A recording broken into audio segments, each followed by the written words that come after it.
Man, guys, I was just looking through again. Some really good, fun stuff. Emergency Awesome talking about the potential of what's going to go after Batman v Superman. Pretty awesome stuff, he said. I really like what he's doing. I dig him. This stop motion by Disney is pretty interesting as well. Then you have, what do we have? Oh, comic book cast, too. Well, you know, these guys are Marvelites. They're Marvel fans. So he tries to do apologetics on why Batman v Superman, according to him, allegedly has failed at the box office. Allegedly. Because it's right now at 840 million plus. I think it's 845 million right now at the box office and climbing, but it's failed somehow. Anyway, so this guy, he says that Zack Snyder made a snide comment about Ant-Man, and that's the lashback. Well, y'all have been poking at this movie since it was announced in 2013, okay?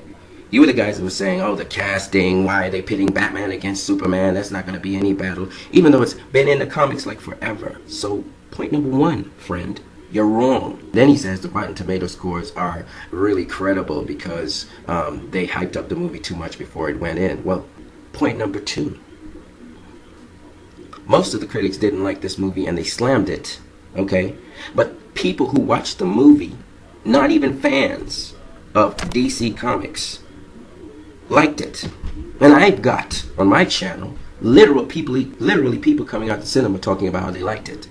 So you're in some other world. And by the way, the majority of the people enjoyed this movie. Okay?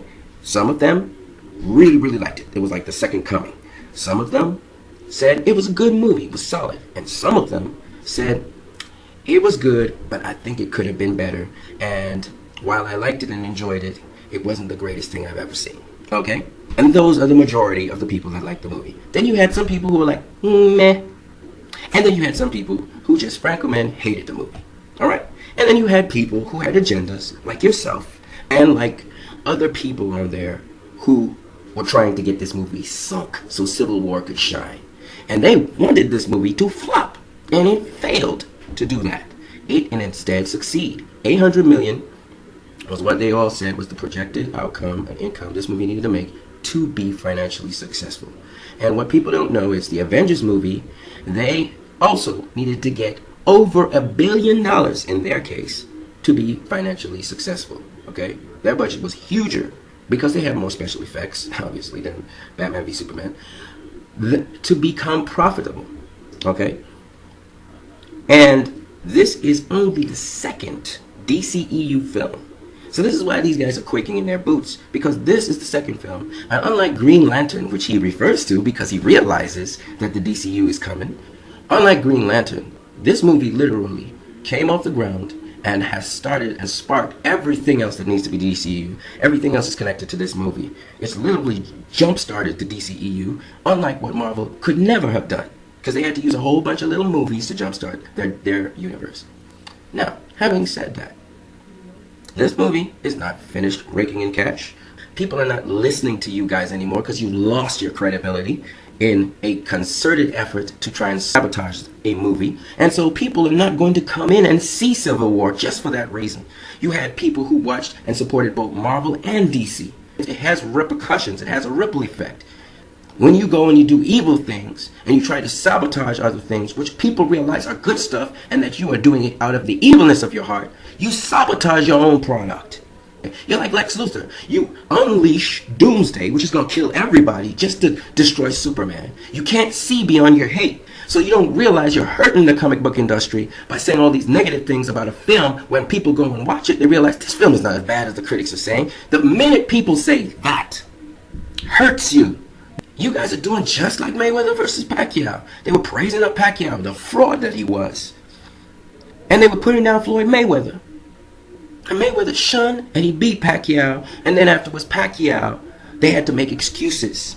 Like you guys are making excuses. Oh, this is like a Michael Bay film. This is not like a Michael Bay film. So I'm answering these jokers. Anyway, let's move on. Because we got some positive reviews out here.